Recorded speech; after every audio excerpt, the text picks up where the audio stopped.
बहुत समय पहले की बात है। गौतम बुद्ध अपने कुछ शिष्यों के साथ एक नदी के किनारे से गुजर रहे थे। शाम का समय था। डूबता हुआ सूरज अपनी लालिमा से वातावरण को आकर्षक बना रहा था। तभी गौतम बुद्ध ने देखा कि छोटे छोटे कुछ बच्चे नदी के किनारे पड़ी गीली मिट्टी से छोटे छोटे घर बनाकर खेल रहे थे। उन छोटे छोटे घरों को बनाते हुए वे बच्चे इतने प्रसन्न दिख रहे थे कि जैसे उन्हें सब कुछ मिल गया हो। अब उन्हें और किसी चीज की आवश्यकता ही नहीं थी। वे अपने घर बनाने के काम में पूरी तरह से तल्लीन थे, उसमें खोए हुए थे। यह दृश्य देखकर महात्मा बुद्ध और उनके शिष्य बच्चों के इस खेल को वहीं खड़े होकर देखने लगे। तभी थोड़ी देर बाद अचानक एक बच्चे का पैर दूसरे बच्चे के बनाए हुए घर से टकरा गया और उसके मिट्टी के घर का आकार बिगड़ गया। इस पर वह दूसरा बच्चा चिल्लाया, तुमने यह क्या कर दिया? तुमने मेरा मिट्टी का घर तोड़ दिया। तुम्हें पता है मैंने इसे कितनी मेहनत से बनाया था। आज के बाद तुम मेरे मित्र नहीं हो। तुम्हारी और मेरी मित्रता खत्म। इस पर वह दूसरा बच्चा अपना घर बनाने में लग जाता है। थोड़ी देर बाद उन बच्चों की माताएं वहां आ जाती हैं, जो कि वही नदी किनारे कपड़े धो रही थीं।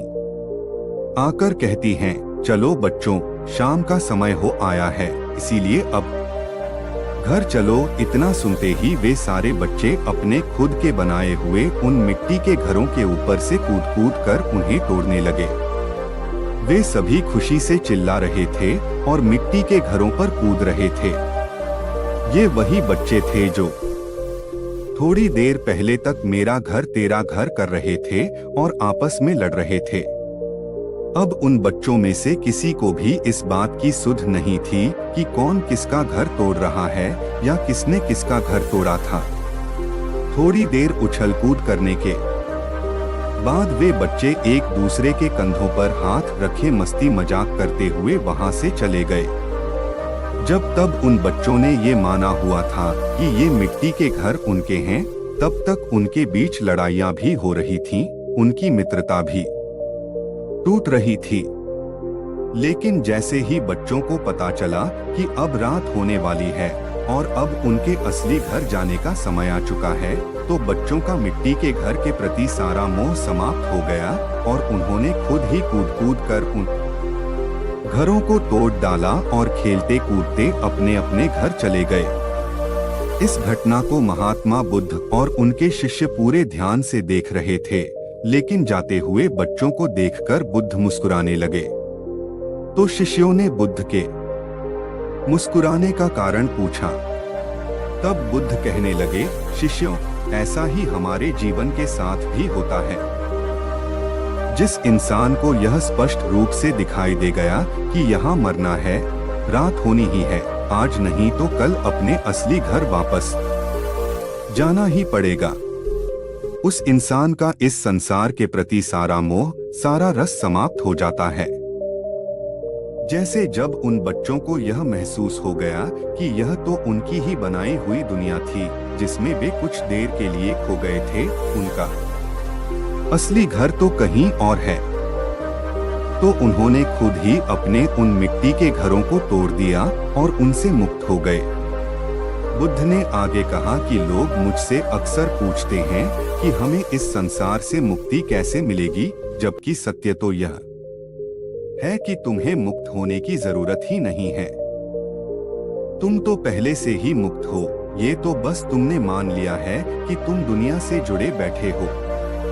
ये तो बस एक सपना है जिसे तुम सच मानकर जिए चले जा रहे हो, लेकिन ये सपना भी एक दिन टूट ही जाएगा, क्योंकि सभी सपने अंततः टूट ही जाते हैं। ये भी टूटेगा जब तक उन बच्चों ने उन मिट्टी के घरों से खुद को जोड़ रखा था, उन्हें अपना माना हुआ था, तब तक उनके अंदर ये भय भी बैठा हुआ था कि कहीं ये टूट ना जाए, कहीं कोई इनको नुकसान ना पहुंचा दे। लेकिन जैसे ही शाम होने को आती है, उन बच्चों का उनके असली घर जाने का समय आता है। उनका उन मिट्टी के घरों के प्रति सारा भय, सारा प्रेम समाप्त हो जाता है। ये जीवन भी ऐसा ही है। वो सारी चीजें जिनके लिए तुम हमेशा डरे हुए रहते हो, चिंतित रहते हो, जिनसे तुम जुड़ाव महसूस करते हो, वो सब कुछ बस एक सपना है जिसमें तुम जिए चले जा रहे हो, और ये सपना किसी भी क्षण टूट सकता है। जिन चीजों और लोगों को तुम अपना मान बैठे हो, वो तुम्हारे हैं ही नहीं, ना कभी थे। यह तो बस तुम्हारा भ्रम है, और दुनिया में लाखों लोगों का यह भ्रम हर रोज टूटता है। तुम्हारा भी टूटेगा। बुद्ध आगे थोड़ा गंभीर होकर कहते हैं, यह दुनिया एक सपना तो है ही, लेकिन साथ ही साथ यह सत्य को जानने का एक अवसर भी है। अब यह आपके ऊपर है कि इस हाथ आए अवसर को आप चिंता या तनाव में बिताते हैं या फिर एक सार्थक खोज में, क्योंकि एक बात तो निश्चित है कि हम सभी हर पल बीतने के साथ ही अपनी मौत के और करीब पहुंचते जा रहे हैं, और एक न एक दिन हम सबको उसका सामना करना ही पड़ेगा। अगर आप लोग इस दुनिया को इस नजरिए से देख पाएं, तो दुनिया की कोई भी परेशानी, कोई सा भी दुख आपको अशांत या परेशान नहीं कर पाएगा। आपके मन के अशांत होने का केवल एक ही कारण है, प्रिय शिष्यों, खुशी उसमें नहीं जो हमें मिलेगा, बल्कि उसमें है जो अभी हमारे पास है। खुशी कुछ करने या न करने से नहीं मिलती, बल्कि खुश रहना तो हमारा स्वभाव है।